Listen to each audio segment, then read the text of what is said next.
Welcome to Classic Christmas Stories, where every tale lights up your holiday season. I'm Jason Hovde, your host, and today we bring you to Springvale for Christmas by Zona Gale. This heartwarming story of community and joy is perfect for family listening. Gather close and let's dive in. Don't forget to check our merch store for holiday goodies, support us on Buy Me a Coffee, and subscribe to Chamber of Classics for more classic adventures. Links in the show notes.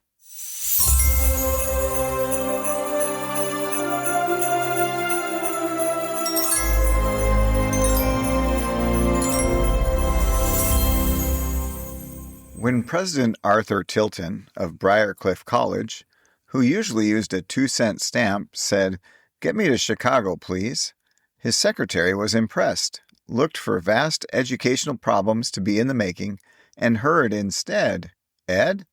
Well, Ed, you and Rick and Grace and I are going out to Springvale for Christmas." "Yes, well, I've got a family too," you recall, "but Mother was 70 last fall, and do you realize it's been 11 years since we've all spent Christmas with her? Grace has been every year. She's going this year, and so are we. And take her the best Christmas she ever had, too. Ed, Mother was 70 last fall." At dinner, he asked his wife what would be a suitable gift, a very special gift, for a woman of 70. And she said, "Oh, your mother. Well, dear, I should think the material for a good wool dress would be right. I'll select it for you if you like." He said that he would see, and he did not reopen the subject. In town on December 24th, he timed his arrival to allow him an hour in a shop. There he bought a silver gray silk of a fineness and a lightness which pleased him, and at a price which made him comfortably guilty. And at the shop, Ed, who was Edward McKillop Tilton, head of a law firm, picked him up. "Where's your present?" Arthur demanded.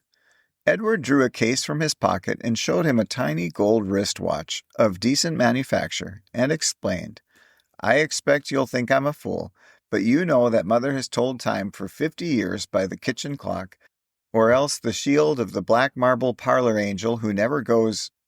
You get the idea. And so I bought her this." At the station was Grace, and the boy who bore her bag bore also a parcel of great dimensions.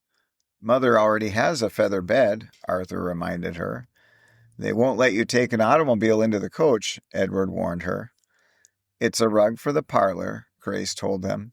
"You know it is a parlor, one of the few left in the Mississippi Valley, and Mother has had that ingrain down since before we left home." Grace's eyes were misted. Why would women always do that? This was no occasion for sentiment. This was a Merry Christmas. "Very nice. And Ricky had better look sharp," said Edward dryly. Ricky never did look sharp. About trains he was conspicuously ignorant. He had no occupation. Some said that he wrote, but no one had ever seen anything that he had written. He lived in town, no one knew how, never accepted a cent from his brothers, and was beloved of everyone, most of all his mother. "Ricky won't bring anything, of course," they said. But when the train had pulled out without him, observably a porter came staggering through the cars carrying 2 great suitcases and following a perturbed man of 40-something who said, "Oh, here you are," as if it were they who were missing, and squeezed himself and his suitcases among brothers and sister and rug. "I had only a minute to spare," he said regretfully. "If I'd had 2, I could have snatched some flowers. I flung him my card and told him to send 'em. "Why are you taking so many lugs?" they wanted to know. Ricky focused on the suitcases. "Just necessities," he said. "Just the presents. I didn't have room to get in anything else." "Presents? What?" "Well," said Ricky, "I'm taking books. I know Mother doesn't care much for books, but the bookstore is the only place I can get trusted." They turned over his books: fiction, travel, biography, a new illustrated edition of the Bible. They were willing to admire his selection. And Grace said confusedly but appreciatively, "You know, the parlor bookcase has never had a thing in it excepting a green curtain over it." And they were all borne forward, well pleased. Springvale has 800 inhabitants.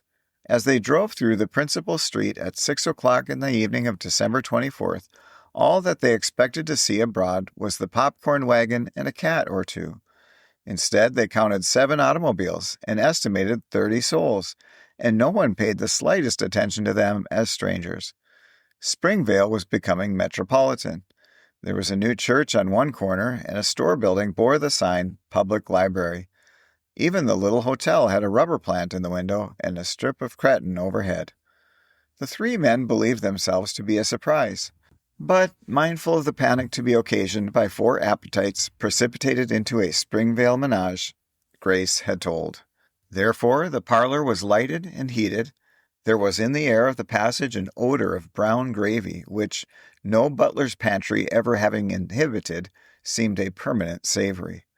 By the happiest chance, Mrs. Tilton had not heard their arrival, nor, the parlor angel being in her customary eclipse and the kitchen grandfather's clock wrong, had she begun to look for them. They slipped in, they followed Grace down the hall, they entered upon her in her gray gingham apron worn over her best blue serge, and they saw her first in profile, frosting a lemon pie. With some assistance from her, they all took her in their arms at once. "Aren't you surprised?" cried Edward in amazement. "I haven't got over being surprised," she said placidly, "since I first heard you were coming." She gazed at them tenderly, with flour on her chin, and then she said, "There's something you won't like. We're going to have the Christmas dinner tonight." Their clamor that they would entirely like that did not change her look. "Our church couldn't pay the minister this winter," she said, "on account of the new church building. So the minister and his wife are boarding around with the congregation. Tomorrow's their day to come here for a week. It's a hard life, and I didn't have the heart to change 'em." Her family covered their regret as best they could and entered upon her little feast. At the head of her table, with her 4 children about her, and father's armchair left vacant, they perceived that she was not quite the figure they had been thinking her. In this interval, they had grown to think of her as a pathetic figure, not because their father had died, not because she insisted on Springvale as a residence, not because of her eyes, just pathetic. Mothers of grown children, they might have given themselves the suggestion, were always pathetic. But here was Mother, a definite person with poise and with ideas, who might be proud of her offspring, but who in her heart never forgot that they were her offspring and that she was the parent stock. "I wouldn't eat 2 pieces of that pie," she said to President Tilton. "It's pretty rich." And he answered humbly, "Very well, Mother." And she took with composure Ricky's light chant, "Now you must remember, wherever you are, that you are the jam, but your mother's the jar." "Certainly, my children," she said, "and I'm about to tell you when you might have your Christmas presents. Not tonight. Christmas Eve is no proper time for presents. It's stealing a day outright, and you miss the fun of looking forward all night long. The only proper time for the presents is after breakfast on Christmas morning, after the dishes are washed. The minister and his wife may get here any time from 9 on. That means we've got to get to bed early."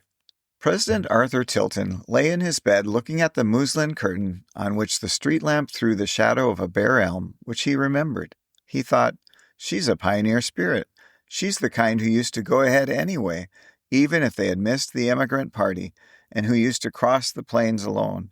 She's the backbone of the world. I wish I could megaphone that to the students at Briarcliff who think their mothers try to boss them." "Don't leave your windows open too far," he heard from the hall. "The wind's changed." In the light of a snowy morning, the home parlor showed the cluttered commonplace of a room whose furniture and ornaments were not believed to be beautiful, and most of them known not to be useful.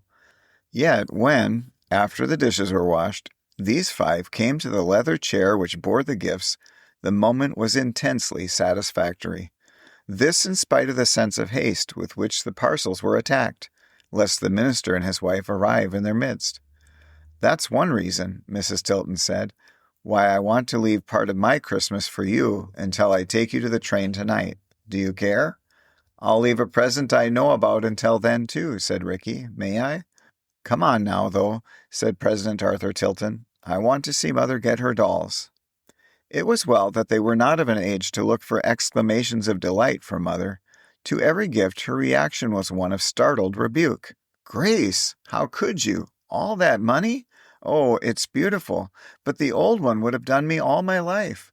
Why, Edward, you extravagant boy! I never had a watch in my life.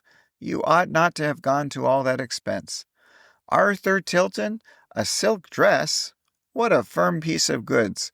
I don't know what to say to you. You're all too good to me." At Ricky's books she stared and said, "My dear boy, you've been very reckless. Here are more books than I can ever read now. Why, that's almost more than they've got to start the new library with. And you spent all that money on me?" It dampened their complacence, but they understood her concealed delight, and they forgave her an honest regret at their modest prodigality. For when they opened her gifts for them, they felt the same reluctance to take the hours and hours of patient knitting for which these stood. "Hush and hurry," was her comment, "or the minister'll get us." The minister and his wife, however, were late. The second side of the turkey was ready, and the mince pie hot, when, towards noon, they came to the door. A faint little woman and a thin man with beautiful, exhausted eyes. They were both in some light glow of excitement, and disregarded Mrs. Tilton's efforts to take their coats. "No," said the minister's wife. "No, we do beg your pardon, but we find we have to go into the country this morning." "It is absolutely necessary to us that we go into the country," said the minister earnestly. "This morning," he added impressively. "Into the country? You're going to be here for dinner." They were firm. They had to go into the country. They shook hands almost tenderly with these four guests. "We just heard about you in the post office," they said. "Merry Christmas! Oh, Merry Christmas! We'll be back about dark." They left their two shabby suitcases on the hall floor and went away. "All the clothes they've got between them would hardly fill these up," said Mrs. Tilton mournfully. "Why on earth do you suppose they'd turn their backs on a dinner that smells so good and go off into the country at noon on Christmas Day? They wouldn't do that for another invitation. Likely somebody's sick," she ended, her puzzled look denying her tone of finality. "Well, thank the Lord for the call to the country," said Ricky shamelessly. "It saved our day." They had their Christmas dinner. They had their afternoon, safe and happy and uninterrupted. 5 commonplace-looking folk in a commonplace-looking house. But the eye of love knew that this was not all. In the wide sea of their routine, they had found and taken for their own this island day. Unforgettable. "I thought it was going to be a happy day," said Ricky at its close, "but it hasn't. It's been heavenly. Mother, shall we give them the rest of their presents now, you and I?" "Not yet," she told them. "Ricky, I want to whisper to you." She looked so guilty that they all laughed at her. Ricky was laughing when he came back from that brief privacy. He was still laughing mysteriously when his mother turned from a telephone call. "What do you think?" she cried. "That was the woman that brought me my turkey. She knew the minister and his wife were to be with me today. She wants to know why they've been eating a lunch in a cutter out that way. Do you suppose?" They all looked at one another doubtfully. Then, in abrupt conviction, "They went because they wanted us to have the day to ourselves." "Arthur," said Mrs. Tilton with immense determination, "let me whisper to you too." And from that moment's privacy he also returned smiling, but a bit ruefully. "Mother ought to be the president of a university," he said. "Mother ought to be the head of a law firm," said Edward. "Mother ought to write a book about herself," said Ricky. "Mother's mother," said Grace, "and that's enough." "But you're all so mysterious, except me." "Grace," said Mrs. Tilton, "you remind me that I want to whisper to you." Their train left in the late afternoon. Through the white streets they walked to the station, the somber little woman, the buoyant, capable daughter, the 3 big sons. She drew them to seclusion, down by the baggage room, and gave them 4 envelopes. "Here's the rest of my Christmas for you," she said. "I'd rather you open it on the train. Now, Ricky, what's yours?" She was firm to their protests. The train was whistling when Ricky owned up that the rest of his Christmas present for Mother was a brand-new daughter, to be acquired as soon as his new book was off the press. "We're going to marry on the advanced royalty," he said importantly, "and live on." The rest was lost in the roar of the express. "Edward," shouted Mrs. Tilton, "come here. I want to whisper." She was obliged to shout it, whatever it was, but Edward heard, and nodded, and kissed her. There was time for her to slip something in Ricky's pocket, and for the other goodbyes, and then the train drew out. From the platform, they saw her brave, calm face against the background of the little town. A mother of grown children? Pathetic? She seemed to them at that moment the one supremely triumphant figure in life. They opened their envelopes soberly and sat soberly over the contents. The note, scribbled to Grace, explained. Mother wanted to divide up now what she had had for them in her will. She would keep one house and live on the rent from the other one, and here's all the rest. They laughed at her postscript. Don't argue. I ought to give the most. I'm the mother. And look at her, said Edward solemnly. As soon as she heard about Ricky, there at the station, she whispered to me that she wanted to send Ricky's sweetheart the watch I'd just given her. Took it off her wrist then and there. That must be what she slipped in my pocket, said Ricky. It was. She asked me, he said, if I minded if she gave those books to the new Springvale Public Library. She asked me, said Grace, if I cared if she gave the new rug to the new church that can't pay its minister. President Arthur Tilton shouted with laughter. When we heard where the minister and his wife ate their Christmas dinner, he said, she whispered to ask me whether she might give the silk dress to her when they get back tonight. All this they knew by the time the train reached the crossing where they could look back on Springvale. On the slope of the hill lay the little cemetery, and Ricky said, and she told me that if my flowers got there before dark, she'd take them up to the cemetery for Christmas for Father. By night, she won't even have a flower left to tell her we've been there. Not even the second side of the turkey, said Grace. And yet, I think... So do I, her brothers said. That's To Springvale for Christmas on Classic Christmas Stories. I hope it warmed your holiday heart. Please leave a review on Apple, Spotify, or your favorite podcast platform to share the love. Join us tomorrow for another festive tale, and don't miss out. Visit our merch store for holiday gifts, support us on Buy Me a Coffee, and subscribe to Chamber of Classics for timeless mysteries all year round. Links in the show notes. Until next time, merry storytelling.